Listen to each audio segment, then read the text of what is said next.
వస్తుందా? ఎన్డీఏ ప్రభుత్వం వస్తుందా? ఎన్డీఏ ప్రభుత్వంలో గత 10 రోజులలో 4 సార్లు పెట్రోలు డీజిల్ ధరలు పెరగడం జరిగింది.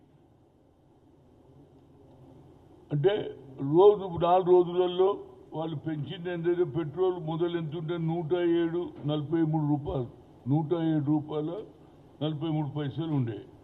డీజిల్ ఏది 96 నుంచి 65 పైసలు ఉండే. ఇవాళ లెక్క చేస్తే 25 నాటికి 115.63 పైసలు, అంటే 8 రూపాయల 12 పైసలు పెరిగినాయి పెట్రోల్.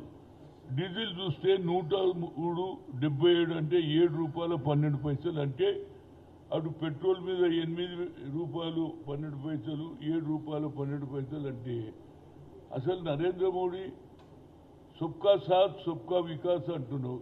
మా నాయకుడు రాహుల్ గాంధీ ఈ దేశ ఆర్థిక పరిస్థితి కుంగిపోతున్నది, ఇక పేద ప్రజలు ఇక రోడ్డు మీదకి వస్తారు అని ఆయన చెప్తా ఉన్నాడు. కానీ నరేంద్ర మోడీ ఎంతసేపటికి యుద్ధం జరిగింది కాబట్టి యుద్ధంలో జరుగుతుందంటే, నువ్వు యుద్ధం ఎందుకు జరిగిందో నువ్వు ఒక్కసారి ఆలోచన చేసినా,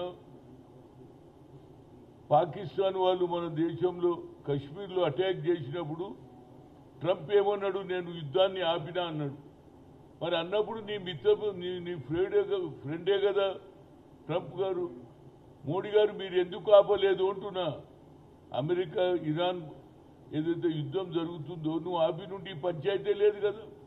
మరి ప్రజల మీద మోసేదేని మాటికి యుద్ధం యుద్ధం యుద్ధం అని చెప్తున్నావు. యుద్ధాన్ని నువ్వు ఆపడానికి నువ్వు ఎందుకు ప్రయత్నం చేయలేదనేది నా ఫస్ట్ సవాల్. నీ ఫ్రెండే కదా ఆనాడు మన మీద యుద్ధం చేస్తున్నటువంటి పాకిస్తాన్ ఆపినాన్ని ఆయన్నే చెప్పుకున్నాడు కదా ట్రంప్, నేనే యుద్ధాన్ని ఆపినా అన్నాడు. మరి నీకు దగ్గర మిత్రుడే, నీ స్నేహితుడే ఆయన ఎందుకు ఇరాన్ దాని మీద ట్రంప్కు చెప్పి యుద్ధం ఆపలేదు? దానివల్ల మా అందరి భారతదేశంలో అందరు పరేషాన్ ఉన్నారు. కూరగాయలు అమ్ముకునేవాడు, ఉద్యోగం చేసేవాడు, ప్రతి ఒక్కరు కూడా ఈ ధర పెరిగిన దాని మీద అన్నిటి మీద పడుతుంది. ఈ కూరగాయల మీద ధర పెరిగిపోతుంది, తిను బండారాల మీద ధర పెరిగిపోతున్నది. ఇది ఊరికే కాదు కదా. ట్రాన్స్పోర్ట్ అంటే డీజిల్ తోటి పెట్రోల్ తోటే ట్రాన్స్పోర్ట్. మరి దాని మీద పెరిగినప్పుడు ఆటోమేటిక్గా వస్తువుల మీద కూడా పెరుగుతుంది కదా. అందుగుంచే మా రాహుల్ గాంధీ గారు కరెక్ట్ చెప్పిండు, ఈ దేశ ఆర్థిక పరిస్థితి కుంగిపోతున్నది, ఇప్పుడే మేలుకో అని చెప్పిన ఆయన ఎంతసేపటికి తన పాట నేను చెప్కా సబ్కా సాత్ సబ్కా వికాస్ అంటున్నా. ఆఖరికి మా పరిస్థితి ఎట్లా వచ్చిందంటే, ఏ రాష్ట్రాలలో అయితే అపోజిషన్ సర్కార్కు ఉన్నటువంటి రాష్ట్రాలలో మనకు డీజిల్ తక్కువ వస్తుంది, పెట్రోల్ దగ్గరకు నేను మాట్లాడిన పెట్రోల్ బంకులు సార్, ఇతర రాష్ట్రాలలో ఏడనైతే వాళ్ళ గవర్నమెంట్ ఉందో వాళ్ళకు స్టాక్ వస్తుంది, మాకు తక్కువ వస్తుంది అన్నాడు.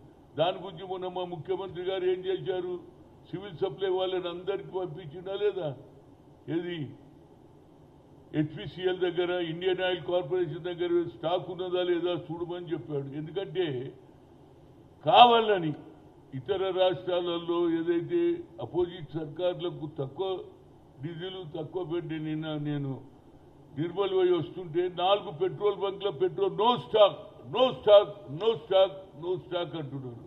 మరి ఎట్లయితుంది ఇది?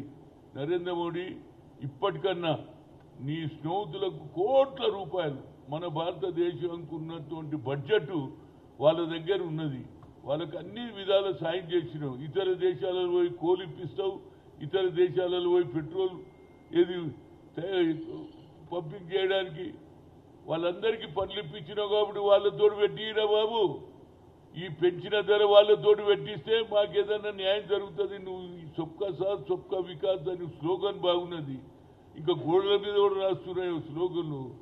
నరేంద్ర మోడీ దేశ్ కా ఆగే బడారా, క్యా బడారా రే భయ్, ఇక కుంటుపడిపోతున్నదని రాహుల్ గాంధీ గారు కరెక్ట్ అసెస్ చేశాడు. భారతదేశ ఆర్థిక పరిస్థితి పడిపోతున్నది, ఏమైతుందో తెలియదు అనేది ఉన్న. ఇతర దేశాలలో ఆర్థిక పరిస్థితి దెబ్బతింటే ఏమైంది చెప్పండి, అందరు రోడ్డు మీదకి వచ్చింది కదా.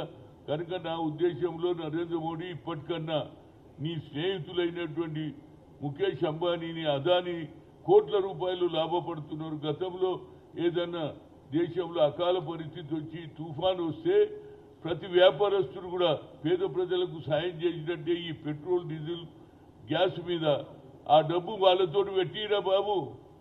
అప్పుడన్నా ఏదైనా కొంత మేల్కొని గతంలో నువ్వు చేసినట్టు డిమానిటైజేషన్ డబ్బులదే ఈనాడు కూడా కోలుకుంటలేరు. ఇప్పటికే 4-5 ఏండ్ల నుంచి మళ్ళీ ఇదో కొత్త బండై మా మీద వేసినావు కనుక ఇప్పటికన్నా నరేంద్ర మోడీ ఆలోచనలో మార్పు రావాలి. ప్రజలకు న్యాయం జరగాలంటే నీ ఫ్రెండ్స్ తోటి పెంచిన ధరలకు సరిపోయే వాళ్ళ దగ్గర డబ్బులు మన ప్రజల మీద పడకుండా వాళ్ళతో పెట్టిస్తే కొద్దిగా ఏది లేచి నడిచేటట్టు ఉంటుంది. లేకపోతే మా రాహుల్ గాంధీ గారు అన్నట్టు ఆర్థిక పరిస్థితి తప్పనిసరిగా ఇలాంటి వాతావరణం చూస్తే మన భారతదేశంలో ఆర్థిక పరిస్థితి వస్తుంది. దానివల్ల అరాచకాలు జరుగుతాయి. ఇప్పటికన్నా నరేంద్ర మోడీ మేలుకో. అమిత్ షా కాలువి నువ్వు ఏ ఎలక్షన్ ఎట్లా గెలవాలనో దాంట్లో ఎక్స్పర్ట్ అయినావు, కానీ ఈ ఆర్థిక పరిస్థితిలో నీ భాగమైంది, నీ ఆలోచన ఏందని నేను ఎవరిని అమిత్ షాను అడుగుతున్నా. ఇప్పటికన్నా కేంద్ర ప్రభుత్వం మీ చేతిలో ఉన్నది, అన్నీ మీ చేతుల్లో ఉన్నది, కానీ ప్రజలు మాత్రం ఇబ్బంది పడుతున్నారు.